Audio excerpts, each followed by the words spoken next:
Tantor Audio, a division of Recorded Books, presents Estate Planning for Dummies, 2nd edition, by Jordan S. Simon and Joseph Mashinski. Narrated by Chris Sorensen. Publisher's note: this audiobook contains references to material present in the print and ebook editions of the book. Limit of liability, disclaimer of warranty. While the publisher and authors have used their best efforts in preparing this work, they make no representations or warranties with respect to the accuracy or completeness of the contents of this work, and specifically disclaim all warranties, including without limitation any implied warranties of merchantability or fitness for a particular purpose. No warranty may be created or extended by sales representatives, written sales materials, or promotional statements for this work.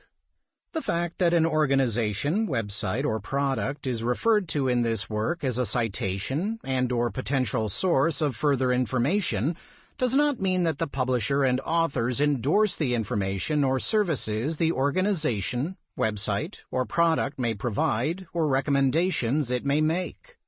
This work is sold with the understanding that the publisher is not engaged in rendering professional services.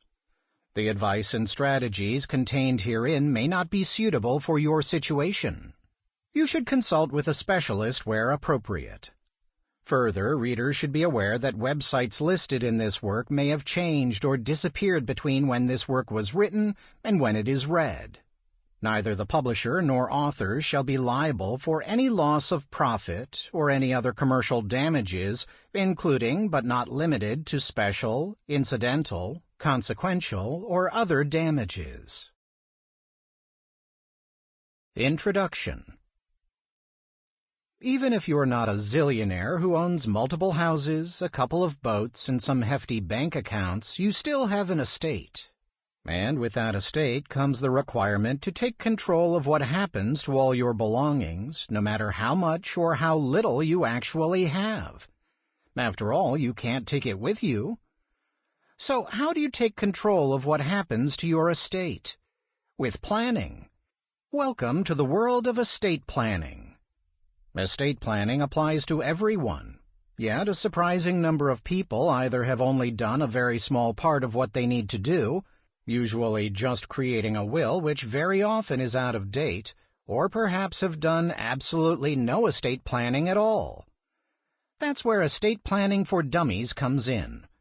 This book is especially intended for you if you have done very little or nothing on your estate planning so far and feel so overwhelmed that you don't know where to start, have done bits and pieces of your estate planning, but all those parts are disjointed, and you're concerned that you have lots of holes in your estate planning. Are concerned that you may have serious shortcomings or even outright mistakes in what you've put in your will, how your insurance policies are structured, and other aspects of your estate planning. Have done a fair amount of work on your estate planning, but in a haphazard, undisciplined manner. Realize that estate planning is an ongoing, lifelong proposition, and you want to become more disciplined in how you approach your will, estate tax planning, and all the rest. In short, Estate Planning for Dummies can help you no matter where you are in the estate planning process. About this book. Estate Planning for Dummies is written in easily understood language from cover to cover with liberal use of examples. Some of the topics we cover are very basic.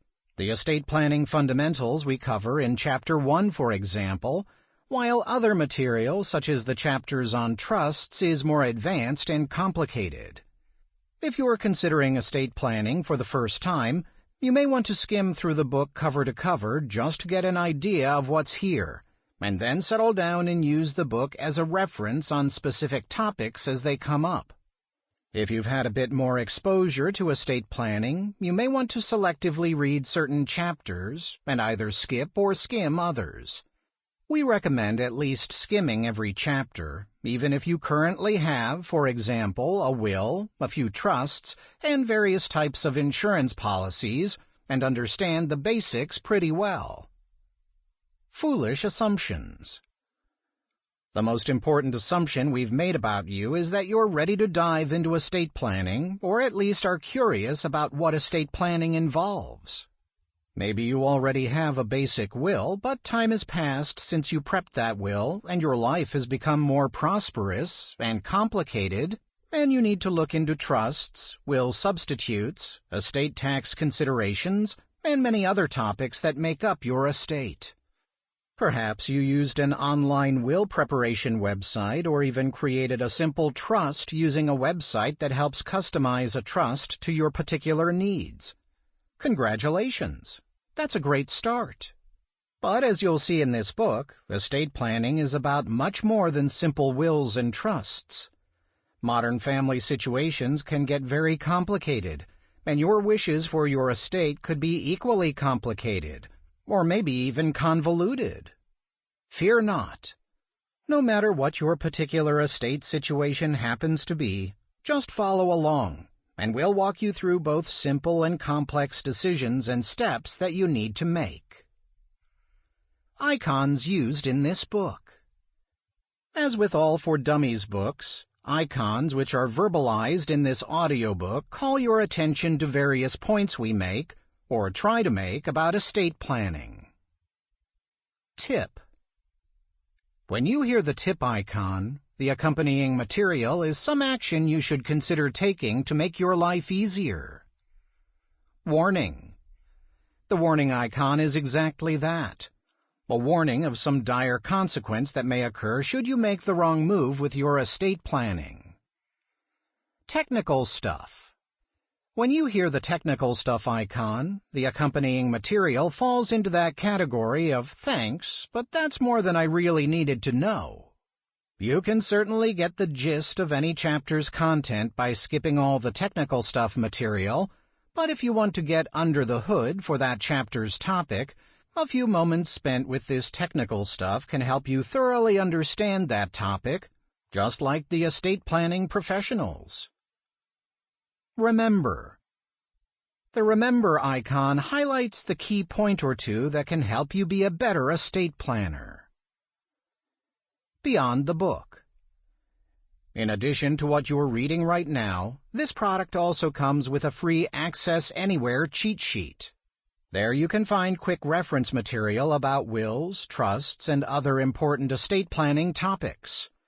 To get this helpful content, simply go to dummies.com and type Estate Planning for Dummies cheat sheet in the search box.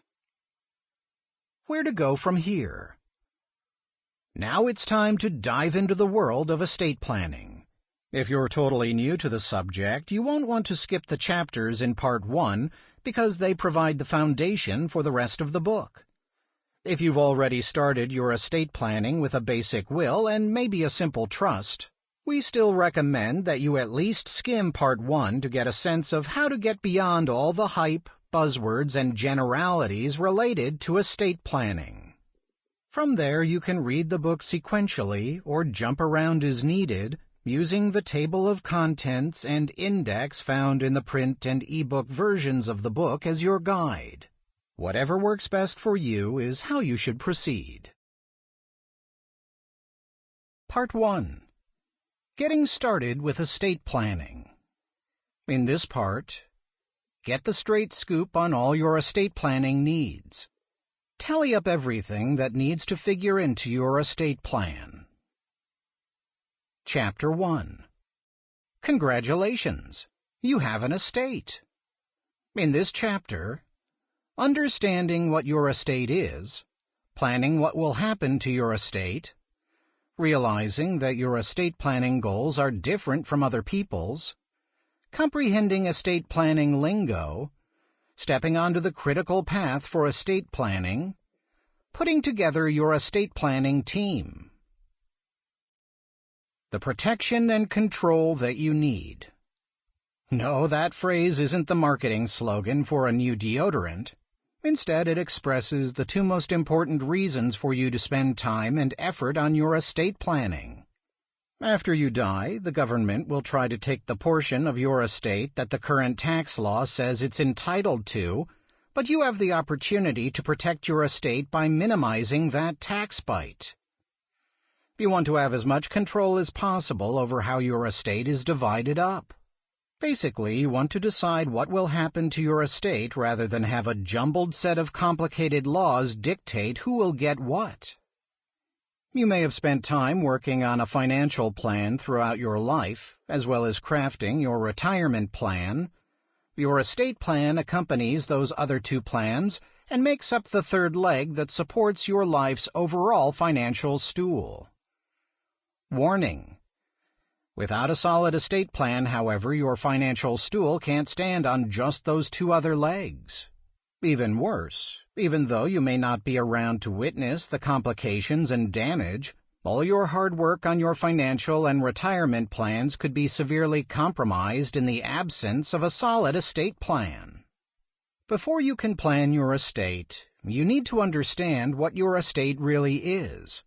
Many people think that for the average non-billionaire, estate planning involves only 2 steps: preparing a will, trying to figure out what inheritance and estate taxes, the so-called death taxes, apply, and if so, then how much money will go to the state and federal governments. But even though wills and death taxes are certainly important considerations, chances are your own estate planning will involve much, much more. This chapter presents the basics of estate planning that you need to get started on. In this chapter, we show you why estate planning is every bit as important as saving for your child's college education or putting money away for your retirement. In fact, your estate plan is the continuation and culmination of your personal and family financial planning. What is an estate? In the most casual sense, your estate is your stuff, all your possessions. However, even if your only familiarity with estate planning comes from watching a movie or TV show where someone's will is read, you no doubt realize that you aren't very likely to hear words like, "I leave all of my stuff to." Therefore, a bit more detail and formality is in order, which we provide in this section.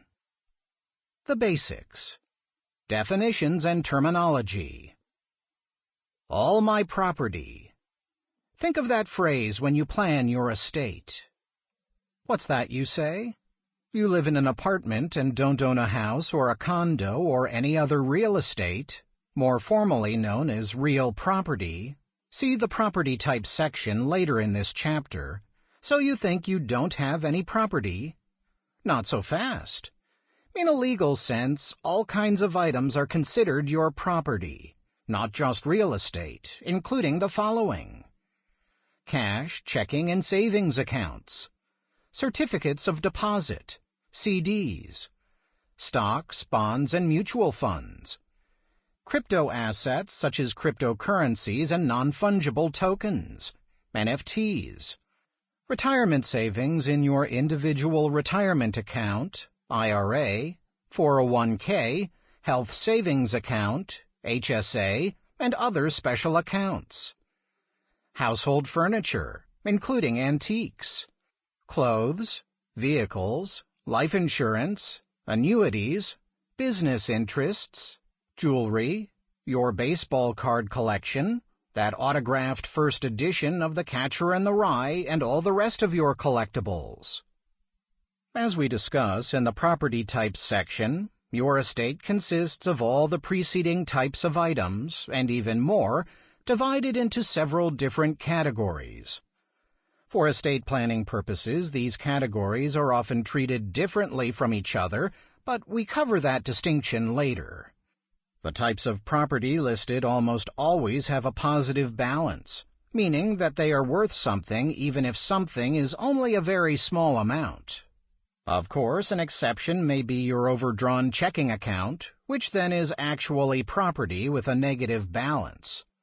So your estate also needs to account for debts that need to be subtracted from your asset values, such as the outstanding balance of the mortgage you owe on your house or a vacation home, the outstanding balance on all loans, home equity, car or student loans, the outstanding balances on your credit card accounts, taxes you owe to the government, Any IOUs to people that you haven't paid off yet.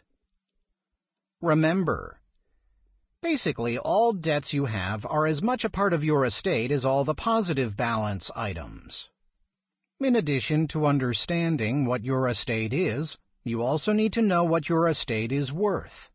You can calculate your estate's value as follows. 1. Add up the value of all the positive balance items in your estate. Again, your banking accounts, investments, collectibles, real estate, and so on. 2. Subtract the total value of all the negative balance items, the remaining balance of the mortgage on your home, how much you still owe on your credit cards, and so on, from the total of all the positive balance items. The result is the net value of your estate, which you could think of as your personal balance sheet. In most cases, the result is a positive number, meaning that what you have is worth more than what you owe. Technical stuff.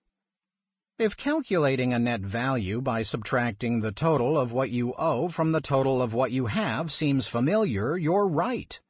In the simplest sense, calculating the value of your estate involves essentially the same steps that you follow when you apply for many different types of loans: mortgage, automobile, educational assistance, and so on. Warning.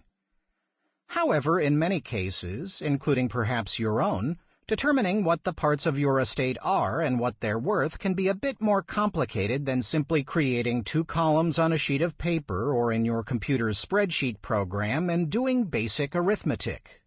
If you're a farmer, for example, you need to figure out the value of your crops or livestock.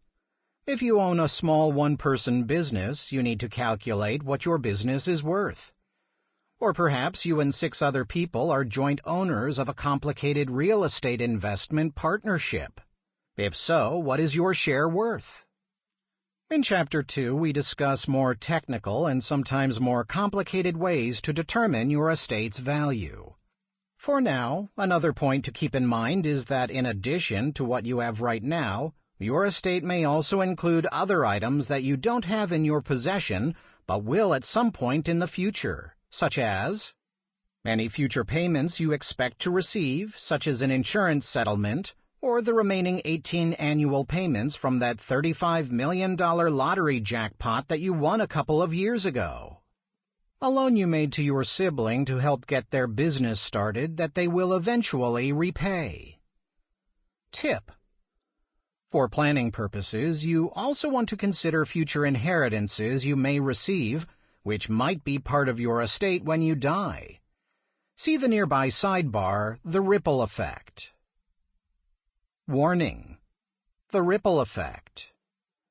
The old saying, "Don't count your chickens before they're hatched," can definitely be applied in estate planning as it relates to future inheritances you're supposed to receive and then in turn pass on to others as part of your own estate plan. For example, your grandparents, parents, and other loved ones, your benefactors, may have informed you that they have provided you with an inheritance, money, property, or something else of monetary value in their own estate plans. However, you know how things in life often change. Changes in a benefactor's circumstances, such as a health issue that requires unplanned healthcare costs, can easily eat into or even evaporate your inheritance. Accordingly, when it comes to these future inheritances that are eventually supposed to be heading your way, you need to keep the uncertainty factor in mind and make adjustments as necessary in your own estate plan.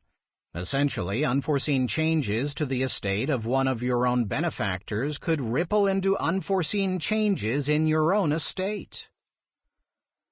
If you're familiar with the business and accounting term accounts receivable, what people or businesses owe to you, you need to include your own personal accounts receivable along with your banking accounts and home when figuring out what your estate contains and what your estate is worth.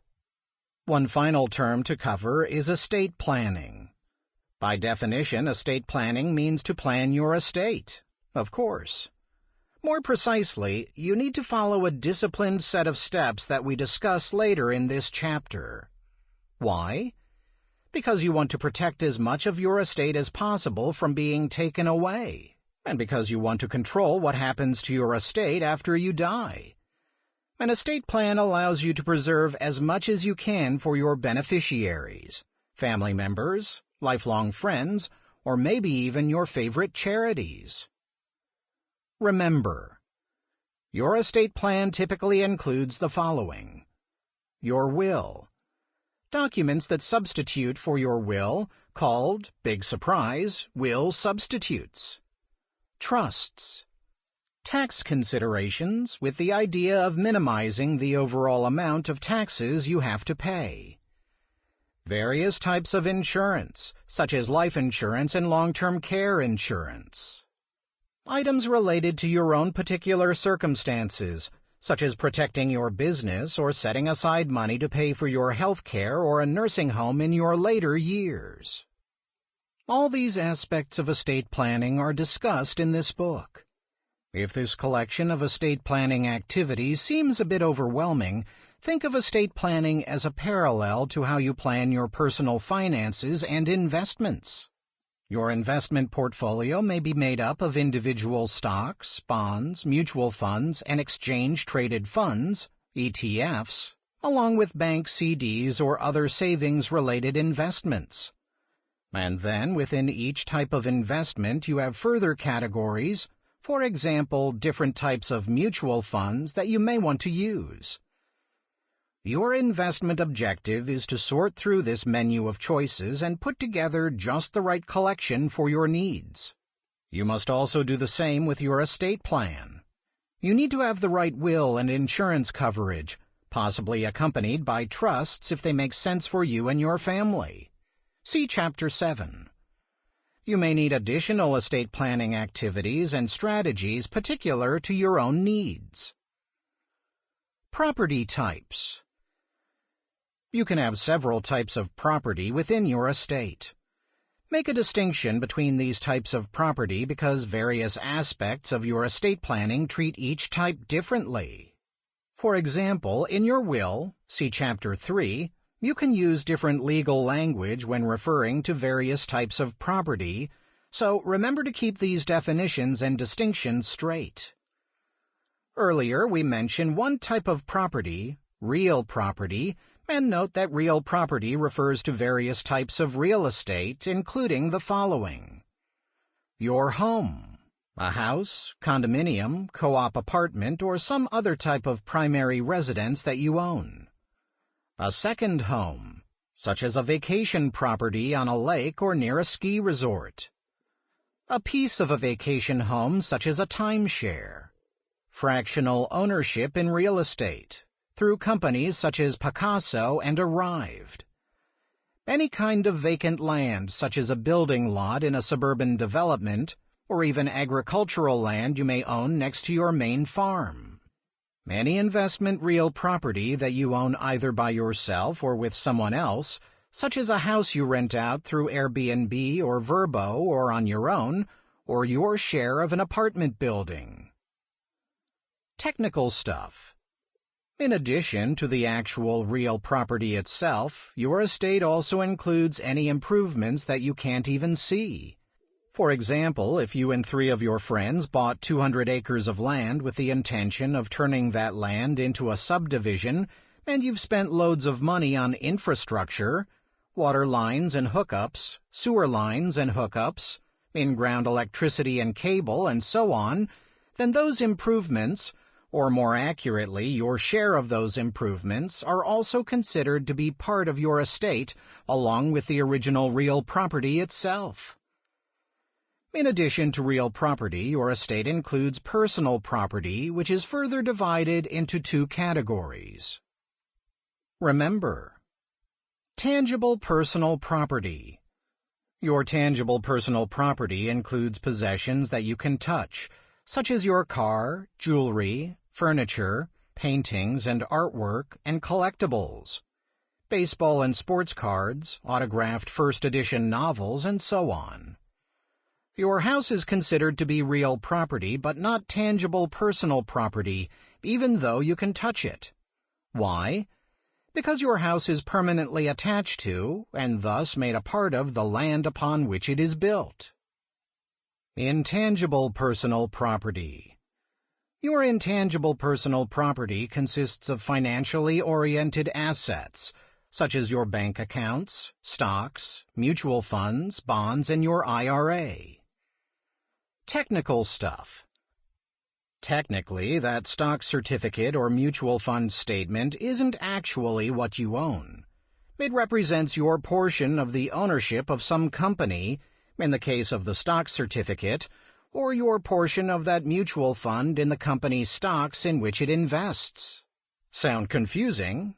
Don't worry. Just keep in mind that financially oriented paper assets are typically intangible personal property, while actual possessions are tangible personal property. If you have any doubt as to what category any particular item of your possessions fall into, just ask one of your estate planning team members. Are NFTs real, tangible, or intangible? What about those trendy yet sometimes perplexing non-fungible tokens, or NFTs? Aren't NFTs imaginary? After all, a digital image of a baseball card or a bored ape isn't really a physical baseball card or an actual piece of artwork featuring that really popular bored ape. Essentially, you have sort of a receipt recorded on a digital ledger called a blockchain that tells the world that you own that image. Still, for estate planning purposes, you can think of an NFT as just one more type of intangible personal property. In fact, you can draw a parallel between an NFT and the way you would own today, say, 100 shares of Tesla stock. You no longer have a physical stock certificate featuring elegant lettering stating that you own those Tesla shares. Instead, your Tesla shares are electronically recorded out in cyberspace. You'll find some differences between how your Tesla shares are recorded versus how your ownership of an NFT is established. Most likely, your ownership of stocks, bonds, and mutual fund shares are recorded in some type of traditional database, whereas NFTs are part of the world of blockchains and cryptocurrency. However, the movement toward the so-called Web 3.0 could eventually provide a blockchain underpinning for your stocks, bonds, and mutual funds, just like your NFTs. The good news, though, is that for your estate planning purposes, you don't need to worry about blockchains and Web 3.0 and all that. You only need to know that if you jumped into the NFT game, you would treat those NFTs that you own as intangible personal property rather than real property. Types of property interest. For each of the 3 types of property in your estate, real, tangible personal, and intangible personal, you also need to understand what your interest is. Of course I'm interested in my property, you may be thinking. After all, it's my property, isn't it? In the world of estate planning, interest has a somewhat different definition from how that word is used in everyday language, or even as the word is often used in the financial world. For example, interest that you earn on a CD or pay on a loan.